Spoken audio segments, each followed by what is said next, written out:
Hello everybody, welcome back.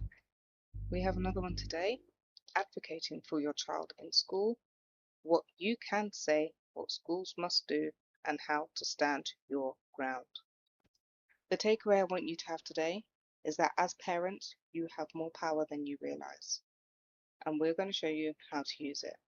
The key points to focus on: you are your child's strongest advocate. You deserve clear communication, transparency, and respect. Schools must act in your child's best interest.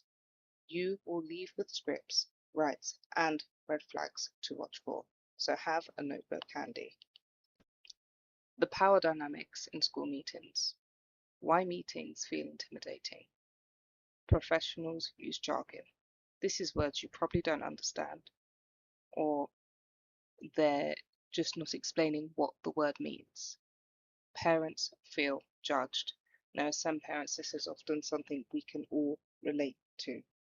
Schools often control the agenda.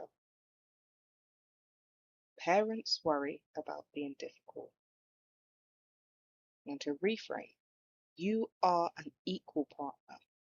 You bring the most important expertise, your child. Your legal rights, a parent-friendly summary. Schools must make reasonable adjustments under the Equality Act. Follow the graduated approach. Assess, plan, do, review. Provide sense support without needing a diagnosis. Involve you in decisions about support. Record and review provision regularly. Deliver everything that is written in an EHCP if your child does have one. The schools cannot refuse send support because of budget. Say, we can't help without a diagnosis. Remove support without consulting you. Exclude a child because of unmet SEND needs. Put a child on a reduced timetable without your informed consent. Schools may, and this is optional, offer interventions that are not legally required, use internal processes that vary between schools, and trial strategies before escalating external services. We're going to look at the red flags that, as parents, we should never ignore. And here are just a few. We don't have the funding for that. They're in school, the problem must be at home, and that is a sentence we have all probably heard one too many times. We can't refer without a diagnosis. Let's wait and see for another term. We don't do sensory breaks here. We've removed them from class for now. We don't think an EHCP is appropriate. Remember, when a school says that they don't think an EHCP is appropriate, they are not the panel board who gets to make that decision, and you can put forward for an EHCP by yourself. These statements are not just unhelpful, many are actually unlawful. Let's look at the green flags. What good practice looks like.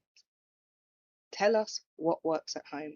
And I love when I hear this sentence from schools because it means they do want to work cohesively and they are trusting your expertise in dealing with your child.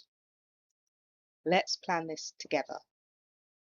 We've already started the assess, plan, do, review cycle. We've adapted the environment to support them. We want to understand their sensory needs better. Let's schedule regular check-ins. Now, most teacher supporting parent meetings are done on a 6 weekly basis, but this can vary school to school. So please check with your SEND department what their ones look like for a time frame. How to prepare for a meeting. Parents should bring to a meeting a written list of concerns, examples from home, evidence such as emails, report, or diary notes, a friend, a partner, or an advocate, a notebook or phone to record any key points. If it's not written down, it didn't happen. Here's some high impact phrases that you can use. To stay in control, can you explain that in plain language? Can you show me where that is written in policy or law? I'd like that added to the meeting notes, please. To challenge them gently. I hear what you are saying, but my experience at home is different. What reasonable adjustments have been made or tried so far? Can we agree on a timeline for next steps? To push back on any delay, because this is something we all seem to suffer with, is delay in things actively getting done. Waiting for another term is not in my child's best interests. What support will be put in place today? And to escalate this professionally, I would like to request this in writing. I'd like to involve the SENCO, head teacher, or local authority. Scripts for EHCP discussions. If a school says your child doesn't need an EHCP, the law says a child needs an EHCP if they require support beyond what a school can ordinarily provide. Can you show me how the current support meets their needs? If the school says they won't apply, parents can apply directly. I will be doing that. If Section F is vague, provision must be specific, quantified, and enforceable. Can we rewrite this so it is clear who does what, how often, and for how long? How can you stay regulated in a room? Because our self-regulation also matters. Take notes instead of reacting. Pause before answering. Bring water, fidgets, or grounding tools that you find useful. Ask for breaks. And remember, you are not being assessed. What to do after the meeting. And the first one I advise parents to do on a regular basis. Request the minutes of the meeting. Email a summary of who you met with, of what was agreed. Ask for dates of the next review. Follow up on any actions that have not been completed. And keep everything in a parent folder. Now, when we talk about the folder, it doesn't have to be anything fancy.